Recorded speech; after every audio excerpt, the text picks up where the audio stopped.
Hi, I'm Brianna Kay, and welcome to the Wexford Infinity Crochet Scarf.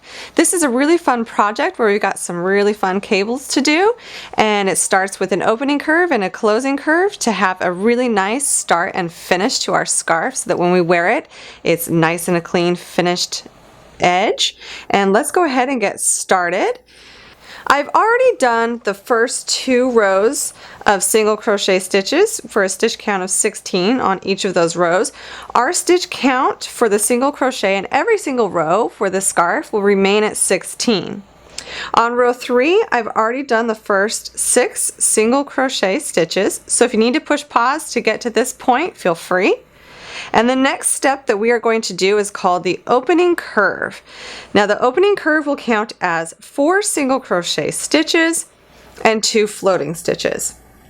What we will do is we will skip the first 2 single crochet stitches and we are going to do a front float double crochet around the 3rd floating stitch. I'm sorry, the 3rd single crochet. We will complete that front float double crochet, and the reason why we call it a front float is because we are not going to skip any stitches on the background. Working behind the front float we just made, we want to single crochet in those stitches that we skipped and in the next 2. So you will do 4 single crochets together. And now we are going to complete the opening curve by doing the other side. It helps if you kind of turn your work a little, yarn over, and now working into that front float that we just did from before, I like to go right into the bottom of that. And then we'll complete that front float double crochet. And it gives a nice opening curve to our cable work. So you can see that's a nice opening curve there. And now we will simply single crochet in the remaining 6 stitches in the row.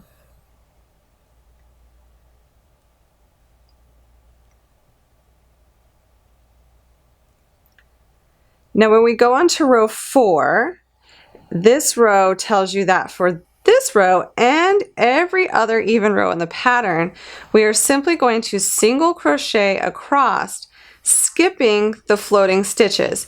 What that means is when we get to the point where we have a sitting floating stitch, we will simply not work it. So here's our first floating stitch. We are going to not work the floating stitch and go to the very next single crochet stitch. We are only going to single crochet into the single crochets. What that does is it helps push our cable work to the front, and it makes it pop, and then it also keeps our background stitches at a perfect gauge. So we'll skip that second floating stitch and single crochet in the remaining 6. So that's why our background stitches for this pattern always remain at 16 single crochet. For every row, you will have 16 single crochet stitches. So you will always be skipping any floating stitch on the front when you do that return row. And now we've got our floating stitch hanging out here, and we are ready for row 5. For row 5, we will chain 1, single crochet into the first 4,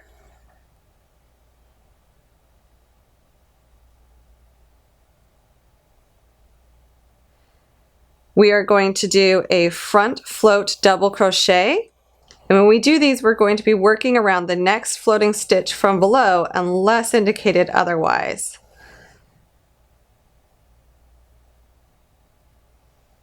Without skipping any stitches on that background single crochet, we will single crochet 2,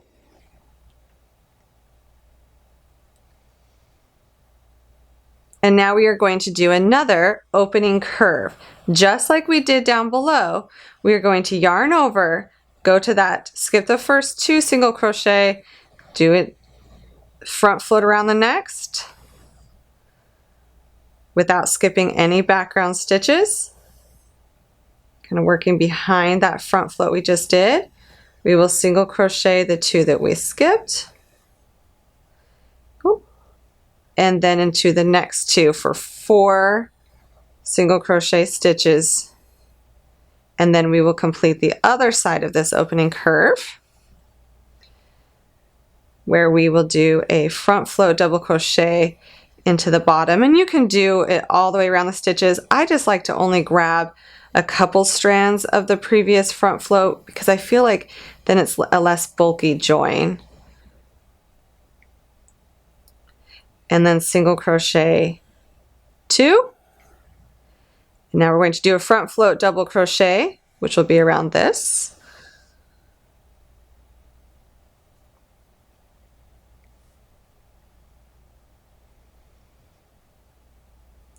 And then we will single crochet in the remaining 4.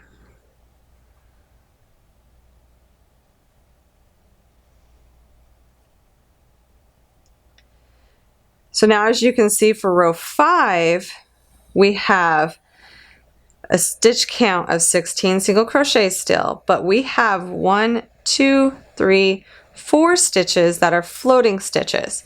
And when we do our return row, we will skip all 4 of those floating stitches and keep our remaining 16 single crochet stitches. I'm not going to show the return rows from here on out because they all are the same, just skipping those floating stitches, and we're going to go right into row 7.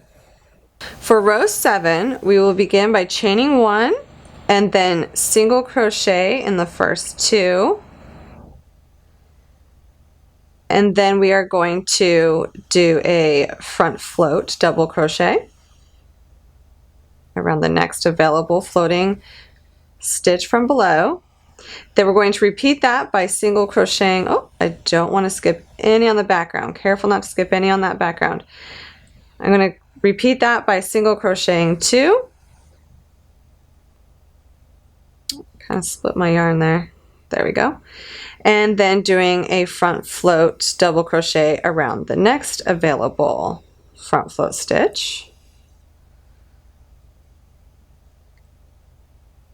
And now we are going to single crochet 2.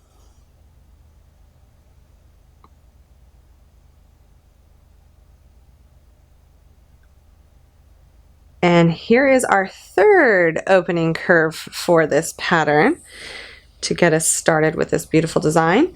We will do the same thing we did before. Skip the first 2 stitches, front float double crochet that floating stitch, single crochet in the 2 skipped, and in the next 2 for 4 single crochet, work together.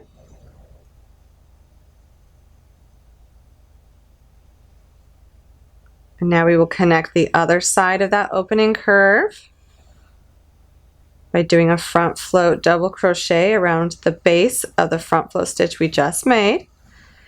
Then we are going to single crochet 2, do a front float double crochet around the next available floating stitch from below, and we're going to single crochet 2, and then repeat that again by doing a front float double crochet,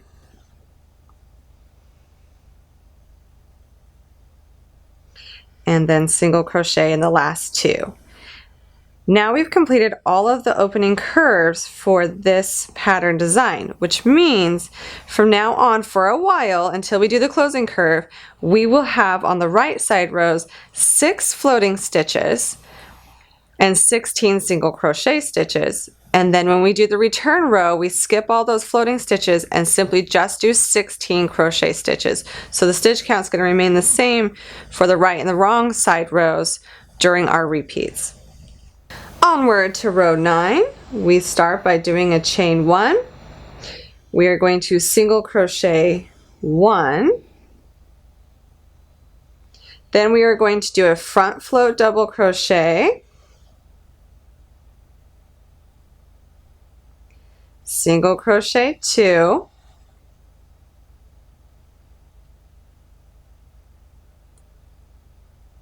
then we're going to repeat that by doing another front float double crochet, single crochet 2,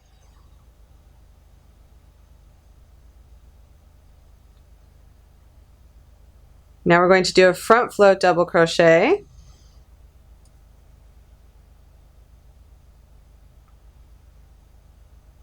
single crochet 6,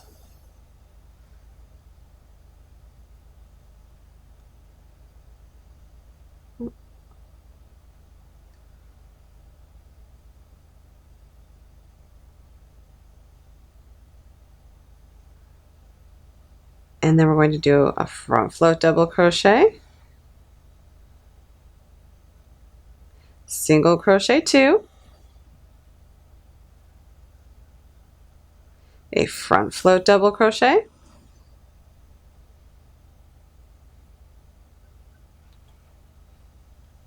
single crochet 2,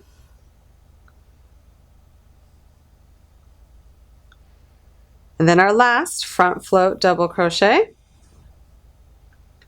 and then we will single crochet in the last stitch.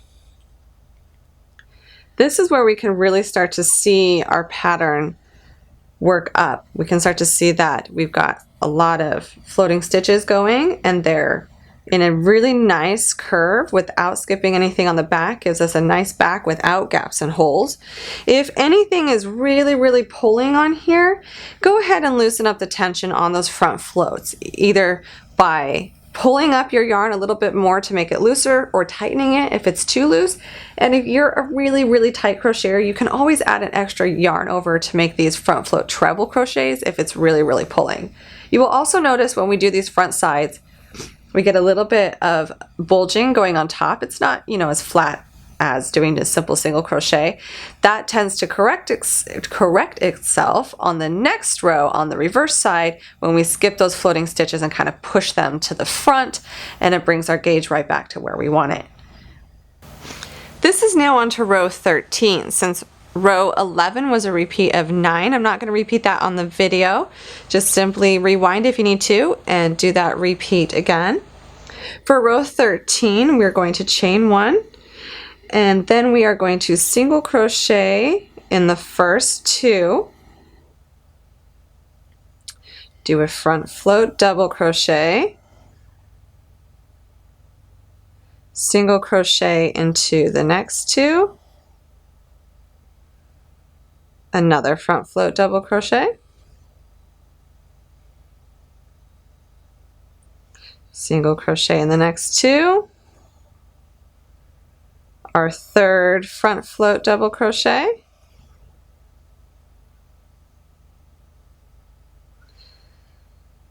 and then we will single crochet into the next 4,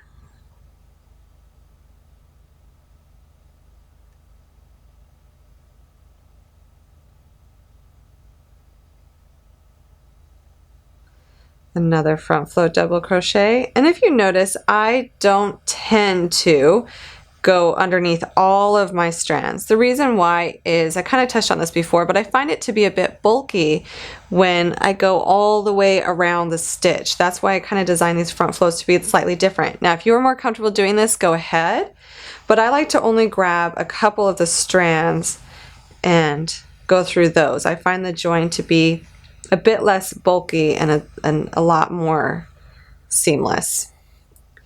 Then we will single crochet into the next 2, front float double crochet,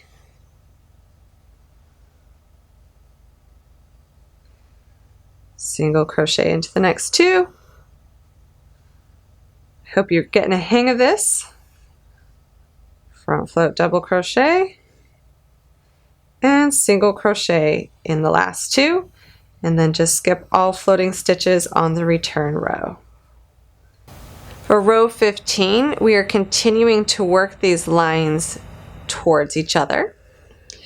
And as you do this, I hope if you are a designer or you ever get inspired, once you get comfortable with this, that you can see the process of designing is actually quite simplistic, and the fact that with this method of using the Infinity Crochet method, we can move our stitches in more directions at faster angling.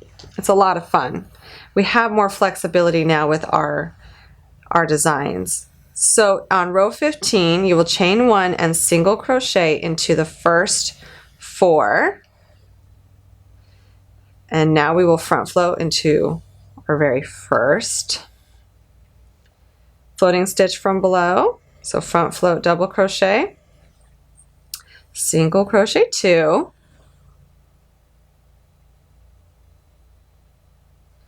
front float double crochet into the next,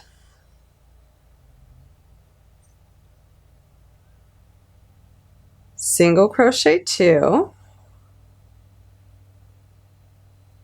and now you're going to see the next abbreviation is FF2 double crochet, and that means front float 2 double crochets. This is basically taking these 2 front float stitches and we're going to like put them together. So we will front float in the first one, and instead of doing any single crochet stitches, we're just going to go right into our next front float and do a front float double crochet on that one. So on the return row, we're just going to skip both of these to keep that single crochet 16 stitch on the return row, single crochet 2, front float double crochet, single crochet 2, front float double crochet, and then single crochet into the last 4.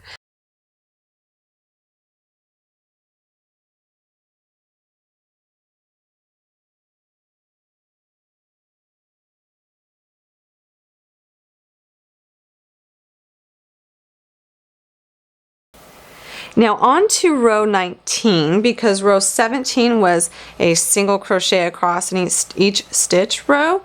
I've gone on to row 19, which is the next row we're going to work our beautiful front floating cables. We are going to single crochet chain 1, single crochet in the first 4. Now this is probably where some of you, even if you haven't joined us till now, that's fine. You may have joined us for these crossovers. I think sometimes they feel intimidating until we do them, and then we realize they're really not so bad.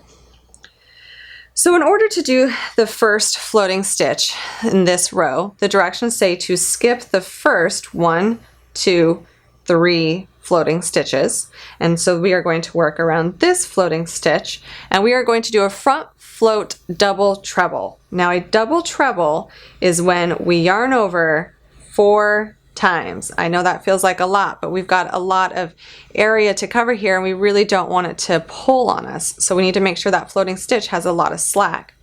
You can kind of pull down if you want, which helps this final stitch not be so loose. We will go around that indicated floating stitch, skipping the first 3 and working into the 4th floating stitch on the row.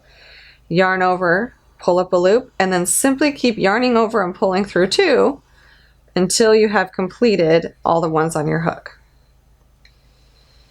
If you notice, I kind of hold down here as I'm doing it to kind of help. I've got quite a bit of slack here. I would probably do that again.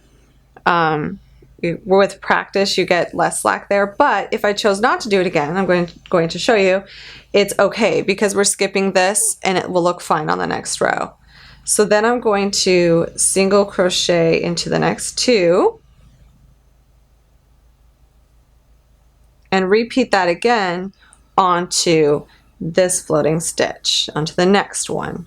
So yarn over 4 times, pull down that slack a little. If you kind of fold this over your needle and pull that tight, that helps with that extra slack at the end.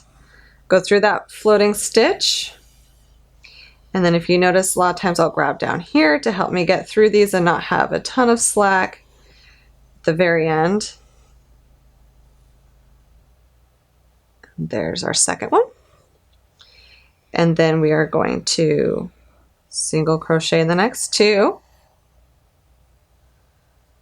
And now we are going to do that again for a 3rd time. We are going to yarn over 4 times and do a front float double treble into that next floating stitch.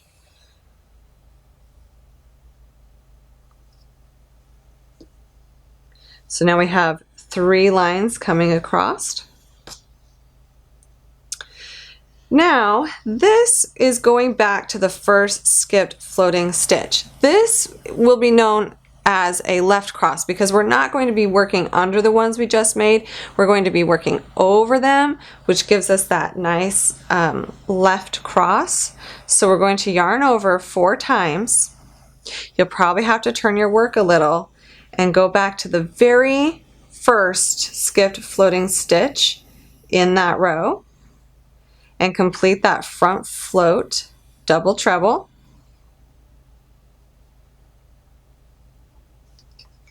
And now you can see where that's going to cross over those other floating stitches to make it look like a left cross. We are going to single crochet into the next 2 and then repeat that, yarning over 4 times, going to the next floating stitch, completing the front float double treble,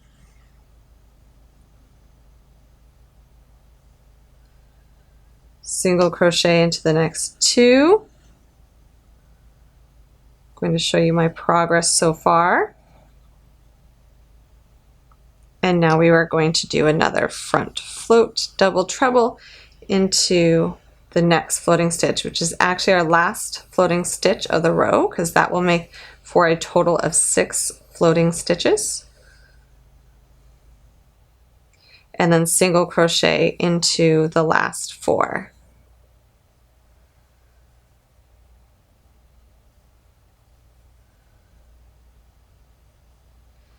And so now all of our crosses are done. I hope that wasn't as intimidating as it first appeared.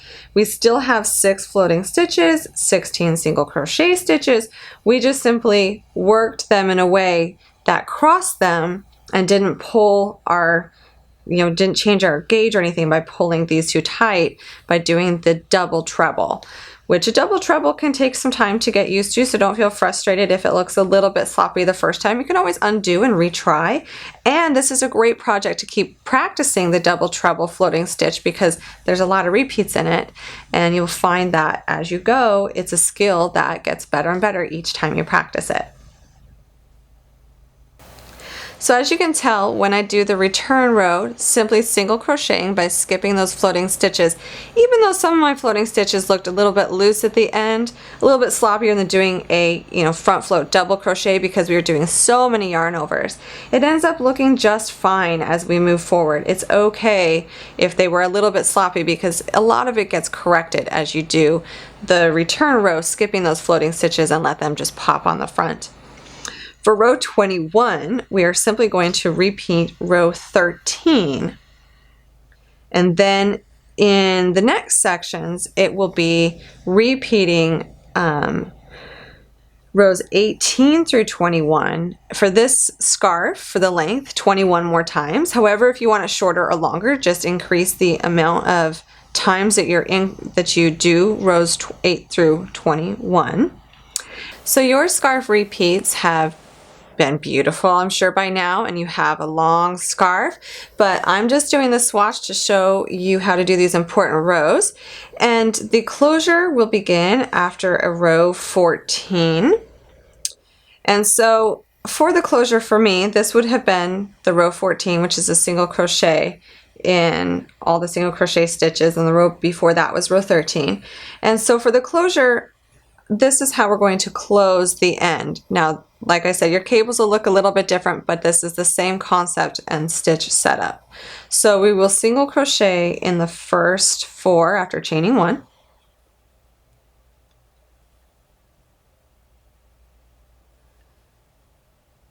Then we will front float double crochet around the first floating stitch, single crochet 2,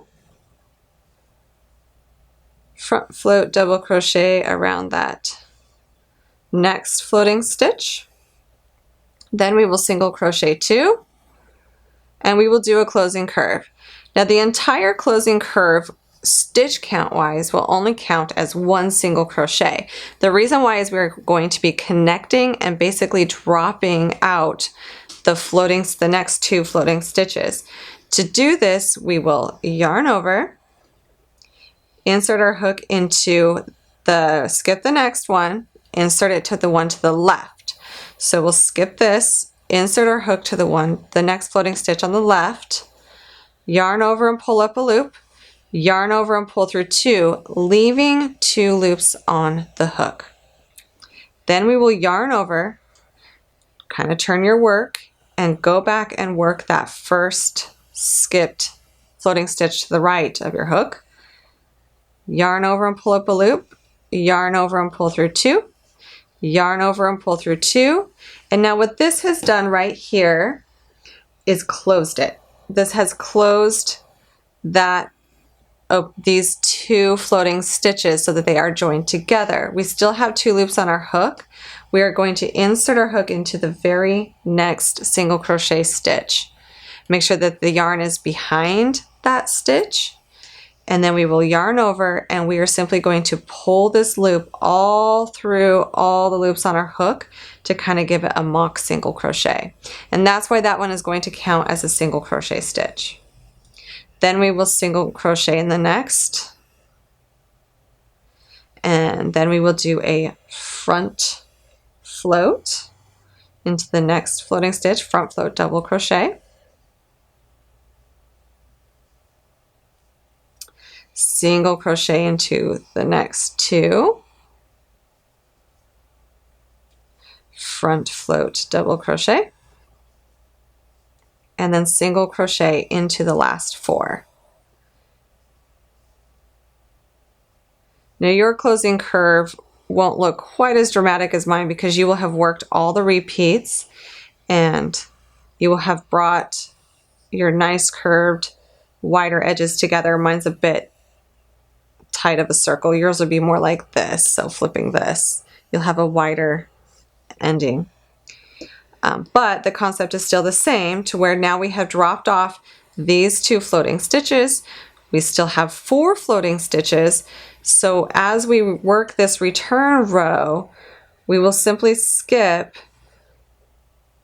the 4 floating stitches, but remember we've already gotten rid of 2 floating stitches, so we will work all the single crochet stitches to have a single crochet stitch count of 16. So we'll work all across those ones, including this mock stitch that is a single crochet stitch.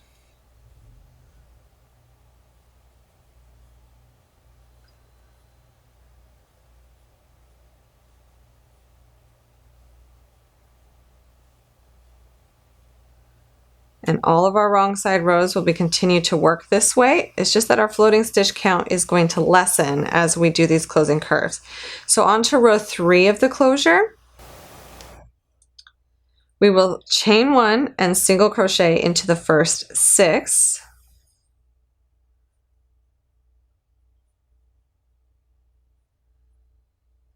Do a front float double crochet into the first available floating stitch.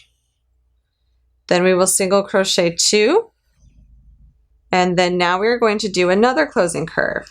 So we will be working the inner 2 floating stitches, and we're going to do the same thing we did down here. So we're going to yarn over, skip this first one, and work to the left, pull up a loop, and go through 2 only, leaving 2 on the hook. Yarn over, go through the skipped floating stitch, pull up a loop, yarn over and pull through 2, yarn over and pull through 2, leaving 2 on the hook. We have now dropped these stitches together, and then we will insert our hook into the next single crochet stitch and pull that loop through all of the stitches to create a mock single crochet. We will single crochet 1 and then do a front float double crochet into the next, and then single crochet into the remaining 6.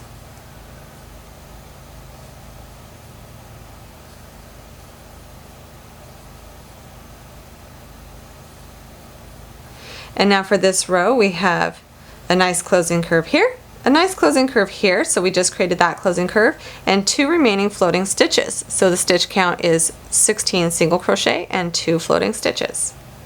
For row 5 of the closure section, we will single crochet in the first 8. Then we will go ahead and do a closing curve for these remaining 2 floating stitches still hanging out.